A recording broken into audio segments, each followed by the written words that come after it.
Potem pa pride en 120-kilski gangstalker in me ne pusti, da odpojem do konca, ker išče svojo kurbo verjeten.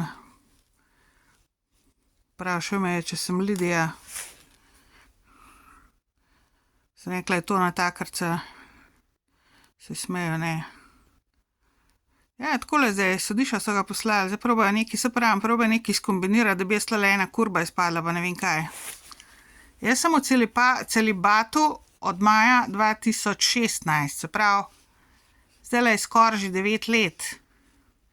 In če bo kdo kaj probal na to temo, ker vem, da imate tlele neke ideje, pa tle okoli se snemate, pa ne vem kva, neki prijemate kljuko, pa noter ste tudi hodili, k meni bilo, pa se snemate noter, pa probate nekaj skombinirati, da se jaz tlele s kakšnim dol z vami kaj dol dajem, pa kaj tacga. Jaz vam povem, to boste najebali, da pojma nimate.